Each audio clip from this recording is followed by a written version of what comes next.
So the next step in the reconstruction of our '69 Firebird project, called Routy, was the restoration of the rear trunk floor area.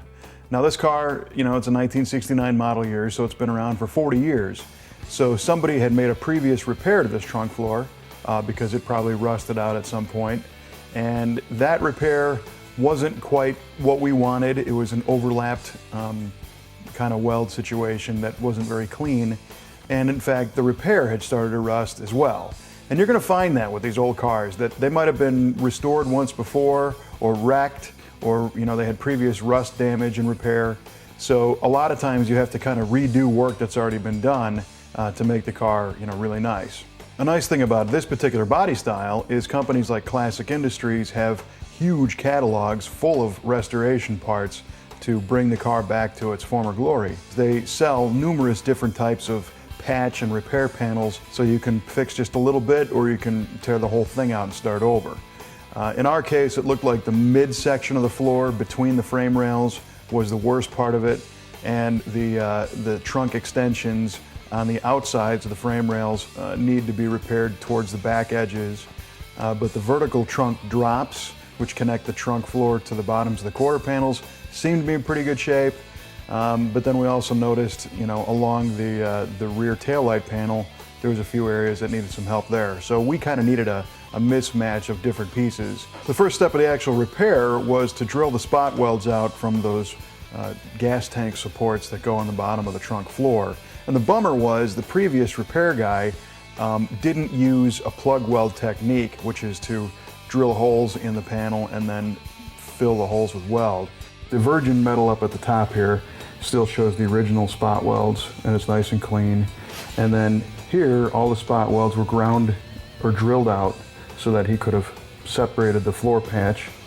And then he put his new patch in and MIG weld the perimeter of it, and that's what these beads are. Originally this had spot welds, and now it's got a bead.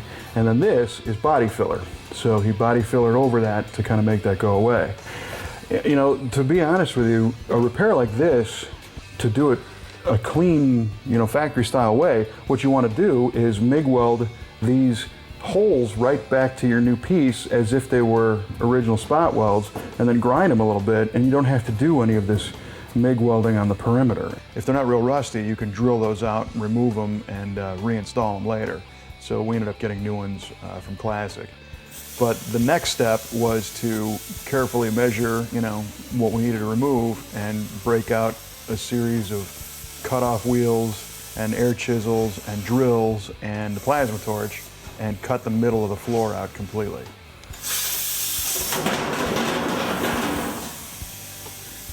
Then came hours of detail cutting and trimming, drilling spot welds, and separating the remaining pieces of trunk floor from support brackets and surrounding panels, along with trimming the floor to the opening size of our new panel.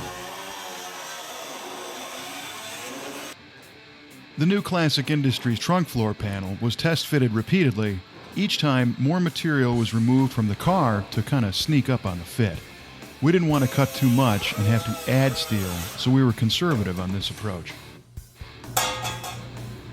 Once the centerpiece fit was achieved, the floor section was punched with holes for plug welding on the frame rail areas and where it meets the rear support area.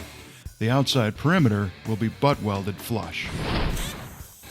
Before the center section was installed, the crew fitted the outside patch panels of the new floor and used sheet metal screws to hold them in place when the proper fit was achieved.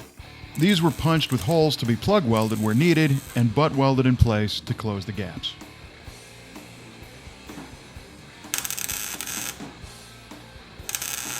Some repairs were needed on the inner structure of the rear tail panel, so Nick removed the rusty metal and fabricated a replacement panel in the shop. The new piece required a pretty good assortment of clamps to hold it in place while welding, but the final result is undetectable from original. We decided to use a butt weld technique for the installation of our new trunk panel around the perimeter, and then where the new floor was going to mate with the frame rails, we used a stock style plug weld technique so that it looked factory original when it was finished. The butt weld, the most critical thing is to make the new panel fit as tight as possible up against the existing steel. To MIG weld the panel in, you actually want a little gap between the original steel and the new panel, because a MIG welder by design feeds wire, welding wire, into the weld, which is going to occupy that gap. Once you have the whole thing welded in, you go back and grind those welds down, and you'll never tell the weld even happened. After all the major welding was done with the trunk floor, Nick was ready to install the new gas tank supports that we got from Classic Industries. He did this using a plug weld technique. An easy way to punch holes in this kind of sheet metal is to use a punch and flange tool. We've got a pneumatic one from HTP. It allows you to, basically one-hand this whole thing and punch a bunch of holes in it. And then you take some sheet metal screws and screw it to the floor, and then you can MIG weld those holes closed for a plug weld, which is going to leave a more factory appearance, than welding around the perimeter. And then you take the sheet metal screws out and weld those holes up, do a little bit of grinding on the brackets, and you've got a nice clean install. So once the trunk floor was finished, the metal work was done on the bottom side of the car, and we can do the rest of the cosmetics on it. There were a few areas where we used some Marson Marglass, fiberglass reinforced body filler to cover a couple of seams and a few things we wanted to clean up. And we finished it all with Marson Platinum Plus body filler and sanded all that smooth. And then we went ahead and scuffed the entire bottom side of the car. Even though parts of it were sandblasted, some of our new panels had that E-coat protective black coating on it. So we hit those with a DA sander, made those look nice and clean. And then we brewed up some Eastwood 2K Epoxy Primer and shot everything from the dash all the way back to that lower side of the rear taillight panel with a couple of coats of epoxy primer for good adhesion.